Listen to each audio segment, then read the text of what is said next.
Hi guys, James at RampantLionReviews again for you today with another beer review. For this one we are going to cross the Øresund once again to go back to Sjælland in Denmark, and we're going to revisit a brewery who I haven't had anything from in about 10 months or a year, or maybe even a little bit more than that, I can't quite remember, but this is a brewery that I do really quite like. I just don't find their beers all that often anymore. For this one then we are going to go to Køge in Denmark, which of course means we're going to do another review from Alefarm. This particular beer though is a collaboration beer with a brewery called Symmetry Brewing Co from Suffolk in England, who as far as I can figure are still to get off the ground, but the beer itself is called Let's Go Back to California. It's a 6.7% West Coast style IPA with Cascade, Amarillo and Simcoe. And as you'll know if you've been watching the channel, I've been really wanting to find a properly old school West Coast IPA. Quite a few of the ones I've tried recently have been more kind of biscuity and boozy, but really lacking, you know, the bitterness and sweetness that you would expect of an old school West Coast IPA, so I'm really hoping that this one doesn't let me down in that regard. So fingers crossed this is a good beer. Like I said, it's nice to return to Alefarm after 10 months or a year or whatever it's been, and it's always interesting to introduce you to new breweries as well. So hopefully we can do some dedicated reviews to Symmetry Brewing Company at some point in the fairly near future. But very curious to see how this one turns out. My first West Coast IPA from Alefarm. Normally these guys do the New England Hazies. The last beer that I reviewed from these guys I think was I can't remember, I think it was a regular stout rather than an IPA, and I've had one or two sour beers from these guys in the past as well. I think this is review number 6 or so from Alefarm, but my first with Symmetry, and like I say, hopefully it's an interesting beer, and I hope that you guys enjoy my take on this one as well. So yeah, let's see how we got on then. So as always with my reviews, I'll tell you a little bit about the brewery before we taste the beer. If you want to get straight to the tasting, just fast forward. All the usual links are in the description below. That's the brewery websites, the link to my other reviews that I've done from Alefarm Brewing before.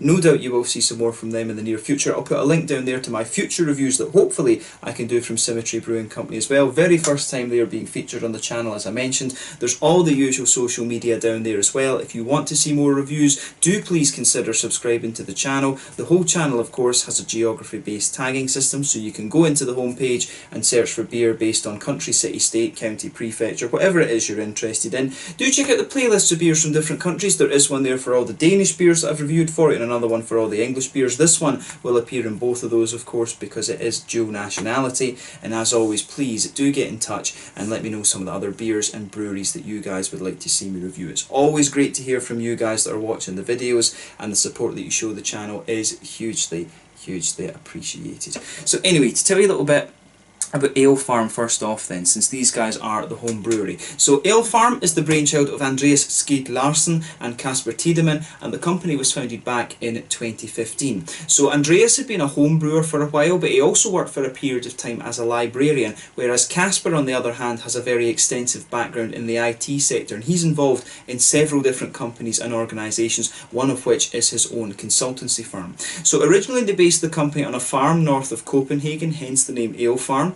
But they soon moved the business to Køge, to the southwest of the city, and for a long time they were brewing just with a very small 200 litre brew kit, and this was intended as a pilot or transition brew kit while they were kind of growing the company. In 2018 though, they opened a new 20 hectolitre brewery in Køge, which is a little bit further away from Copenhagen, further to the southwest if I remember correctly. This one has a canning line, and their beers have been starting to export abroad. You can get the Alefarm beers over in England and Scotland and things like that now as well. I don't know where else they are exporting to, but they have been growing their exports quite a bit over the last little while, but that means it's a little bit, I've noticed it's a little bit harder to find their beers in Copenhagen, which I thought was a bit strange. Kiosk haven't had things from Alefarm for quite a wee while as far as I can remember. But at this point, when they got the new brewery in Greve, Andreas left the company and he went into brewing cider. But they also hired Mark Walewski for a period of time, who used to work for Beavertown, although he is now back in England and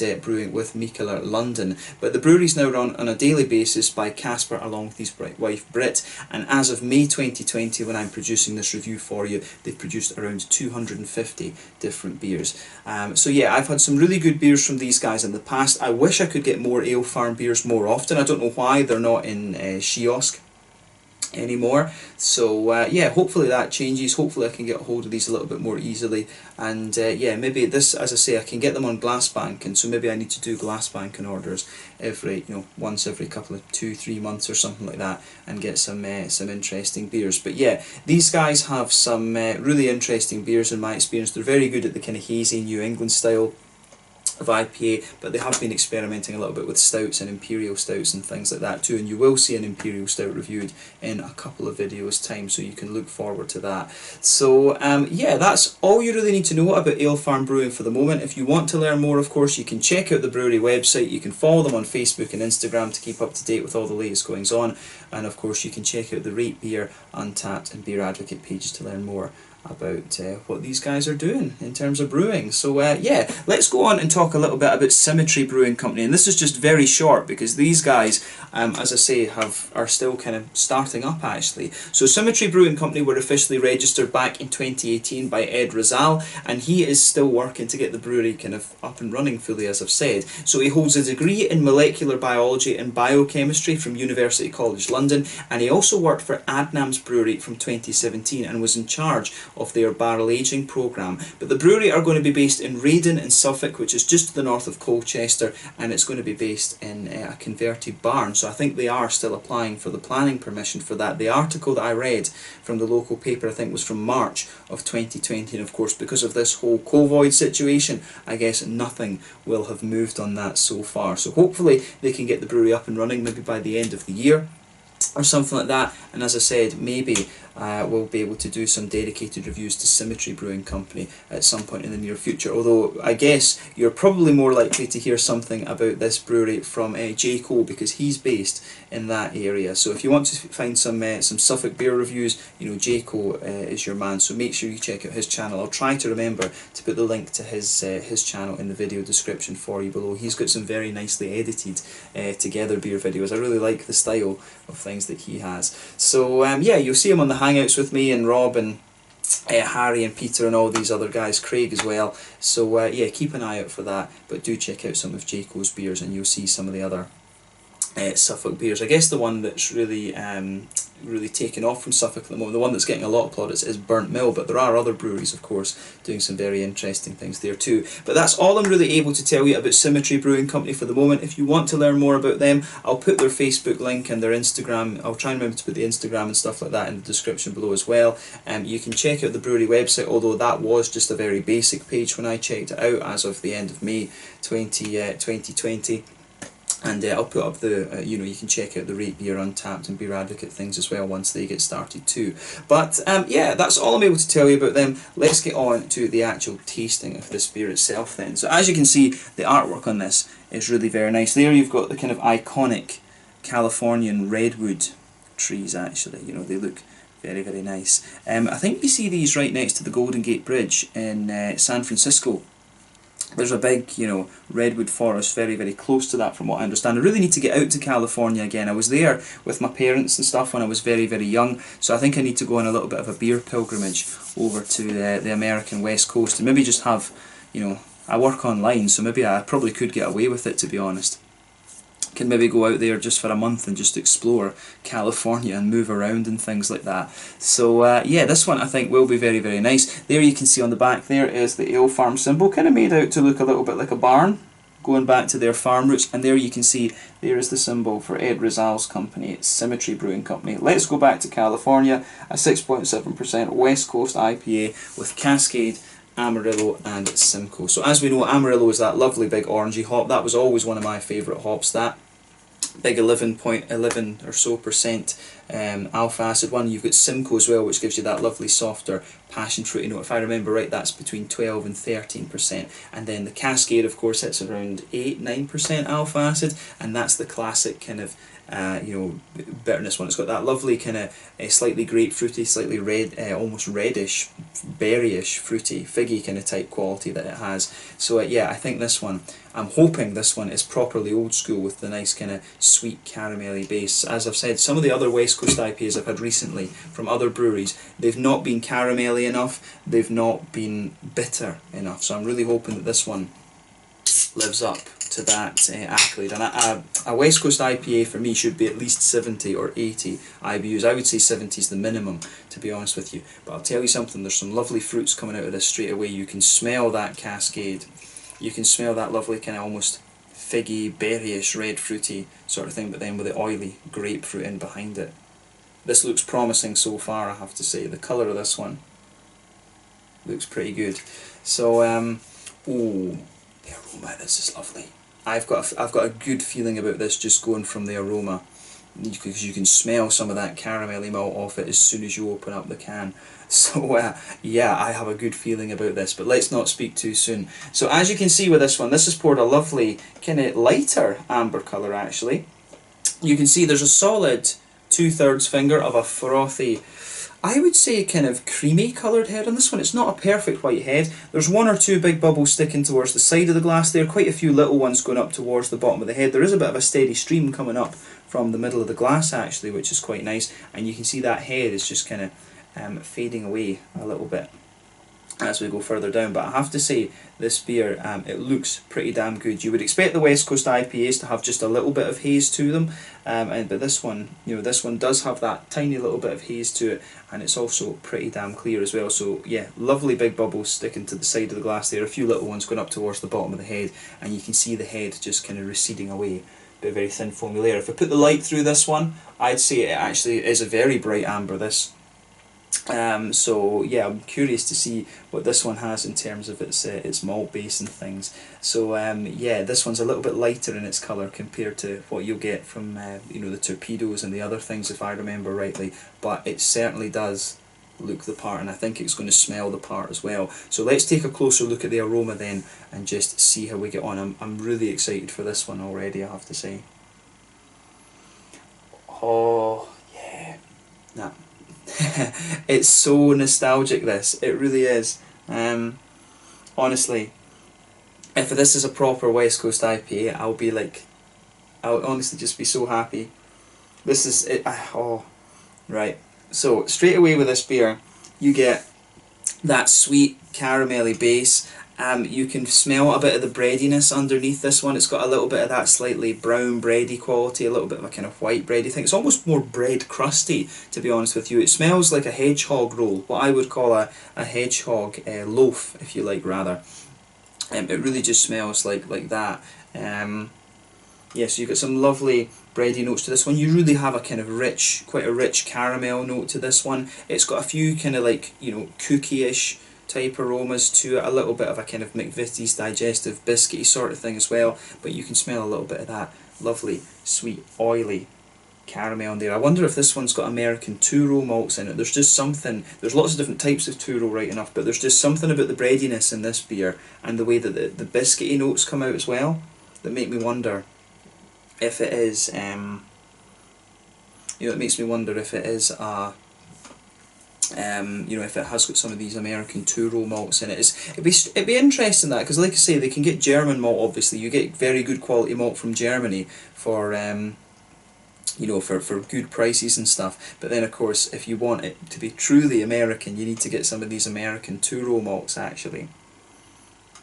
But yeah, the malt base in this one is spot on. If you've watched the channel before, you will know I'm a sucker for a proper malt base. I love the malt. I love malty beers like Scotch ales, barley wines, and all of these kind of things. So I'm really curious to see what this one has in store for us. So yeah, on the hoppy side of things, it's also exactly what you would want.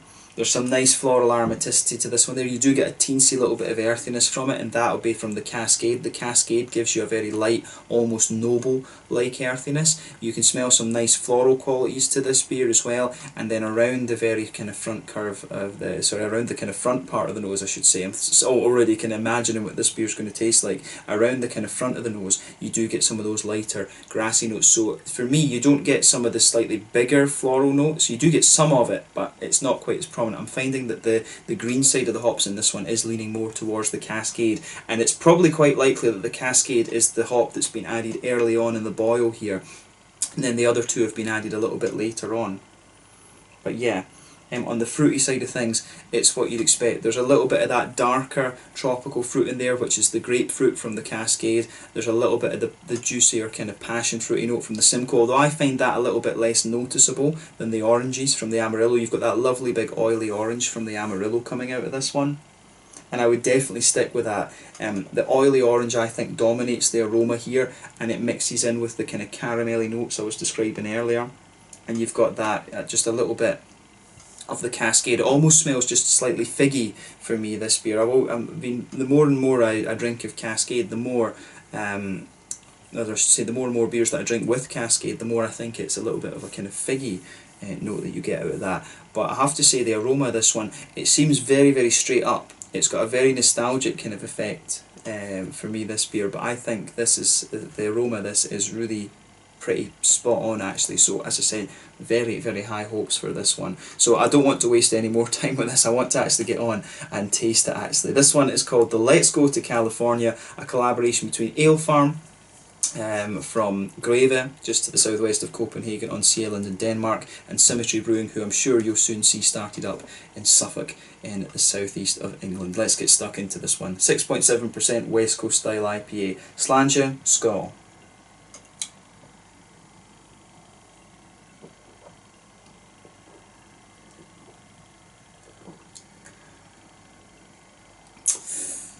Yeah, that's pretty good, I have to say. Yeah, well done, Alefarm, well done. Yeah, what I will say is, it's got a good bit of bitterness to it. It's not as bitter as I remember some of them being, but I think this one is hitting the sort of 60, 70 IBU mark, I have to say, and that's what you want from a West Coast IPA. So I will say, kudos to them for that, because obviously IPAs, under the kind of haze craze, these things have evolved to be more, they have evolved to be a little bit more sort of, juicy and less bitter and all of these kind of things. But this one is going back to the proper roots of the West Coast IPA. More breweries, I think, a few breweries need to take a leaf out of Alefarm's book and have a go at this one.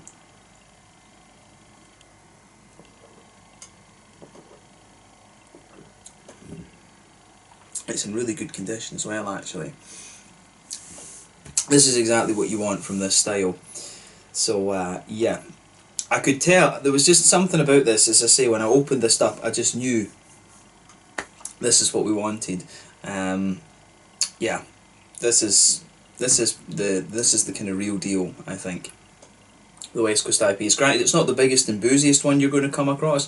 I mean, I think, although in fairness, I think, around quite a few of the West Coast IPAs would be the sort of 6.5 to 6.8%. So this one's 6.7. It is kind of right in the middle of that. I remember Jackhammer, of course, from Brewed was the kind of big one that there was Punk IPA. That's a West Coast style IPA, of course, as well. But these beers, I think when I usually got into the big West Coast IPAs, they were the kind of 7.2 percenters, actually. But yeah, I really like how this one goes together. I hope that it'd be cool if they made this a regular, because I think this is a quality, properly old school beer in my mind.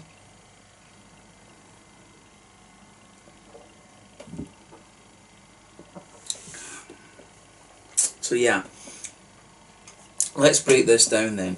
Straight away with this beer, you can feel a little bit of that nice kind of bready malt. That just blankets the middle of your palate there. It does get a little bit lighter the further that you go into the aftertaste, and you can feel towards the back of the palate there are a few wee kind of grainy notes there, but you've got this lovely big oily character that you expect of a West Coast IPA with this one. This is, as I say, it has the kind of torpedo style vibe about it. Obviously it's not as big as Torpedo. I forget how heavy an alcohol Torpedo is now, but Torpedo I think is about 8%, something like that. So yeah, this one does have that kind of almost boozy hit that you expect of the West Coast IPAs. But yeah, this one I don't think is quite as bitter as some of the ones, and it's not quite as sweet as some of them can be, but it's got the proper vibe about it, and that's what you want.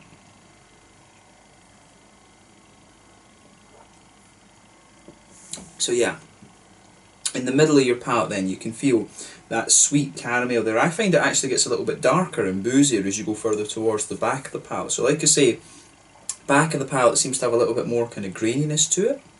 Some of that kind of brown bready, grainy type note. On top of that, you do get quite an oily kind of caramelly note to this. Then as you move further forward, you can feel the underpinning part of the beer getting a little bit lighter and bready. In the very centre of the palate, you get that sweeter caramel. Like I say, as you move further out from that, you do start to get some more kind of biscuity notes, like a McVitie's digestive type thing to the beer as well. Although in fairness, the biscuity notes aren't too grainy, they're actually more kind of oily, if that makes sense. This beer really does have a big oily character in the middle of the palate there, but it's very, as I say, it's very, very nicely done. I think it's not at its freshest, granted, it's not at its absolute kind of freshest and its absolute peak, but I think it's in, you know, solid condition for me actually. In terms of the kind of green side of the hops, in the back corners of the palate there is a little bit of earthiness to this one. As you come further forward along the sides of the tongue, you can feel the more kind of floral notes out of this one. In fairness, it does have a little bit of that kind of floral spice that you would expect of the Cascade. I suppose is a bit of a brighter kind of floral character, but it does have a little bit of the kind of floral kind of spiciness that you'd expect of the Simcoe and Amarillo, although I would suspect, going just by the way that that's coming out, I think they've been added either very late in the boil or they've simply been used for dry hopping. But the beer, you know, in fairness, the beer doesn't really taste dry hopped, because I think it would feel a little bit dustier or whatever than it actually is if it was dry hopped. So yeah, that's the interesting point about this one.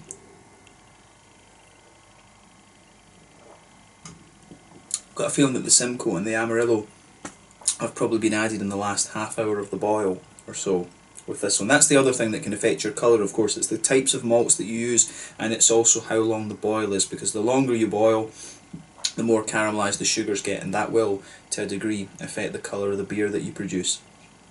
So yeah, I think that the Simcoe and the Amarillo have probably been added within the last half hour or so of the boil. But yeah, the fruity side of things then, if you go behind the front curve of the palate there, that's where you get that nice oily bubble where those juicy fruity esters push their way out of the beer. For me, the fruity side of this beer is quite oily. If you go towards the back of that oily part of your palate, we're on the front third of the tongue now.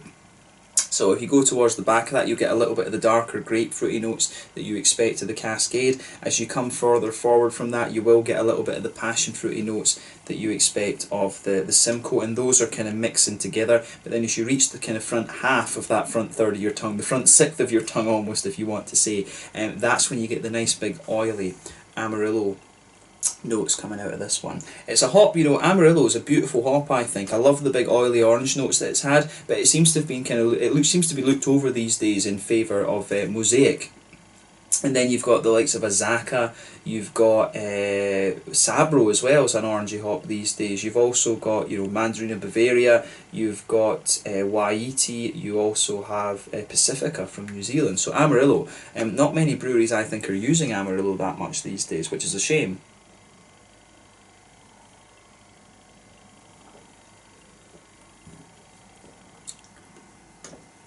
But yeah, the flavour that this one has is great. I mean, this is a very kind of straight up West Coast IPA. You will be able to find ones that are more kind of complex than this. It's one of these beers, I think, that it's a straight shooter. There's nothing wrong with that, and it's really well crafted. It is authentic to the style. So I have to say to Alefarm, well done, because there's so many breweries that are doing this, and they're just, you know, making they just don't have the vibe of the malt base right. The malt base isn't oily enough, and it doesn't have enough bitterness. But that's the two key ingredients, I think, is to have a nice bit. You need, well, the three ingredients for me. You've got to have a nice kind of sweet and oily, smooth malt base. You've got to have a higher bitterness, you know, at least 70 IBUs.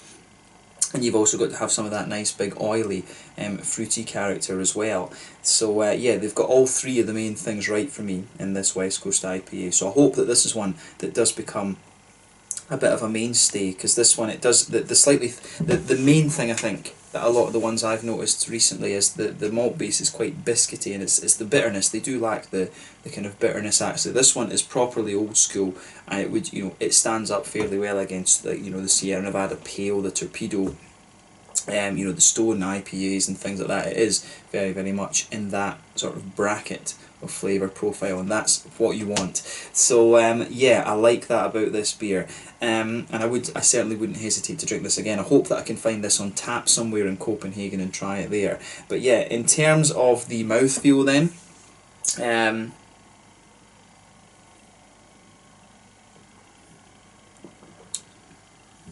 yeah, this one's top end of mid-bodied, bottom end of full-bodied. The carbonation is really smooth in this one. It's a big oily mouthfeel for me, this. I don't know if it's just the fact that I haven't had a sort of proper West Coast IPA in quite a while, but I find this beer, you know, really very, very oily. But again, as I say, that could just be lack of practice with this style, to be honest with you.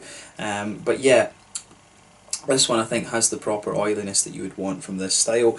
You've got a nice big bit of bitterness there. I think this one, I think it's a little bit less than you might get normally from some of them, but I think this is about 70 IBUs. The hops, like I said, this one isn't at its freshest, so it might have dropped a little bit. In fairness, it might actually be a bit higher than that. But yeah, you've got a nice little bit of that big kind of floral bitterness. Now I think the kind of floral bitterness comes out of this one a bit more the further that you go into the aftertaste, to be honest with you. But yeah, you've got some nice oily fruity characters to this beer, and I think it works out, you know, very, very nicely. So big thumbs up to Alefarm and to Symmetry Brewing for this. I think they've done a really solid job of this. So I need to try more Alefarm beers over the next while. Like I said, quite soon you will see an Imperial Stout reviewed from these guys, and I need to keep an eye out and see what Symmetry are doing, because obviously Ed Rizal is obviously a very, very experienced brewer, so we need to see what he makes for himself. But yeah, I think this is a really, really solid West Coast IPA, very authentic to the style, and I've really enjoyed doing this review, so I hope that you guys have enjoyed watching this one. So yeah, let's leave it at that for this one. This one is the Let's Go Back to California, a West Coast IPA. It's 6.7% ABV from Alefarm in Køge, near Copenhagen in Denmark, and Symmetry Brewing, who will be in Suffolk in the southeast of England. Really nice beer, and I'm glad I could review this one for you. Check this one out if you get the chance. So yeah, once again, thank you for watching my beer reviews. Until the next time, please like, subscribe, share, all the usual YouTube stuff. Let me know your own thoughts on this beer in the comment section below. Let me know what your favourite beers are from Alefarm and from Symmetry whenever you see this review. But thank you again for watching, and I will catch you guys very soon. Make sure you check out Alefarm, have a go at Symmetry when they do make their appearance, and I will catch you guys very soon. Let's go back to California. I think that's a phrase we should all kind of live by when it comes to IPAs. Slàinte, skål, cheers.